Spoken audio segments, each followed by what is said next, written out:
My, are you ready to explore the Bible with me? Okay, we're back and we're talking about Jesus's life because this is the life of Christ. Okay, so today, the last time we had class, we talked about Jesus being taken out into the wilderness for 40 days and 40 nights, and he was being tempted by Satan. Who won that battle? Of course God did. Jesus did. He always wins the battle. Very important for you to remember. Well, now we're going to start talking about Jesus's ministry. And he had people that followed him. He had disciples. That would be anybody that followed him. Okay? That was so many people. And then he had apostles. And those were the 12 men that were the closest to him, that he taught all the time, and that he poured his life into these 12 men. They're very, very important men, and that's what we're going to start talking about today. So I need you to take your Bible, and I need you to turn to John chapter 1. John chapter 1. Now, we have been in Luke and in Matthew and now in John, and I want to tell you a little bit about that, okay? So there's Matthew, Mark, Luke, and John. Those are the first 4 books in the New Testament. And they are called the Gospels. Matthew, Mark, Luke, and John. 4 Gospels. And they tell the same story, but in different ways. Because, I want you to think about this. When I tell you a story and when Papa tells you a story, they can be the same story, but be very different. Have you noticed that? And the reason is, we're different people. I come from a different background than Papa does. Maybe if I tell the story and your dad tells you the story, it would be very different because he's younger than me and he has a different way of thinking than I do.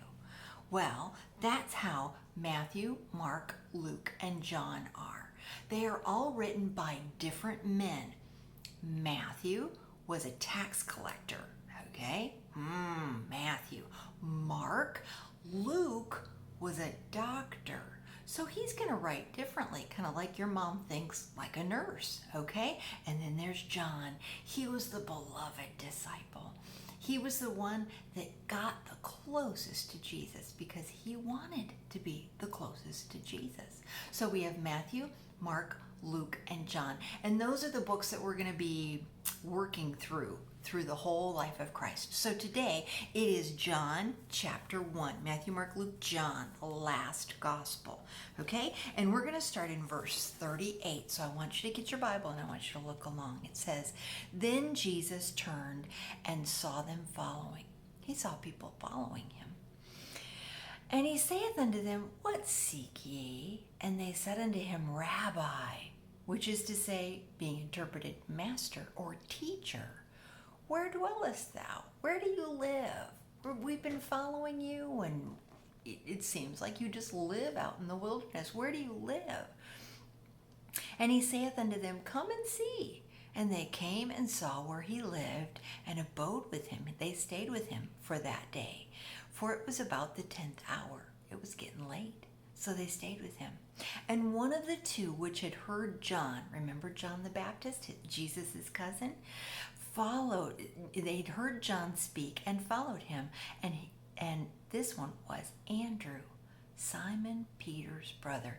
There's something very special about Andrew. I want you to always remember, Andrew was a very special disciple. He was the first one that came and followed Christ.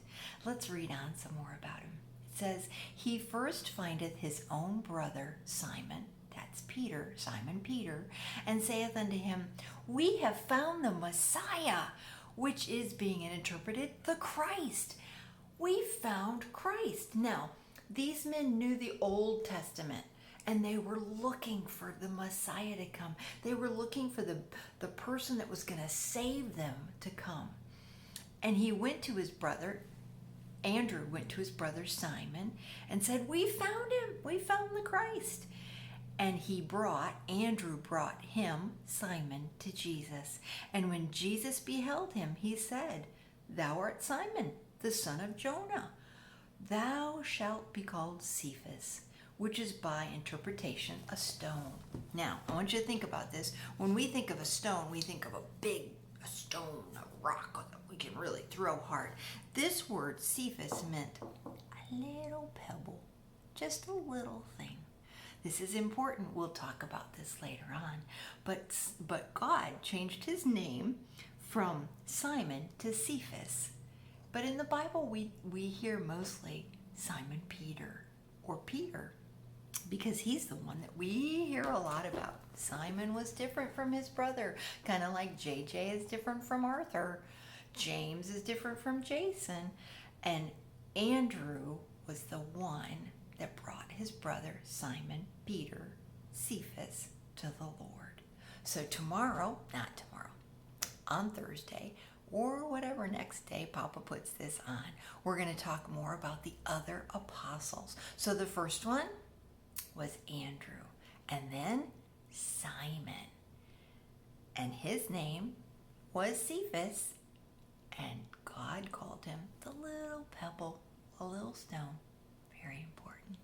I hope you keep exploring the Bible with me, and we will talk more about the apostles and Jesus' ministry to them the next time we meet. Love you. Have a great day.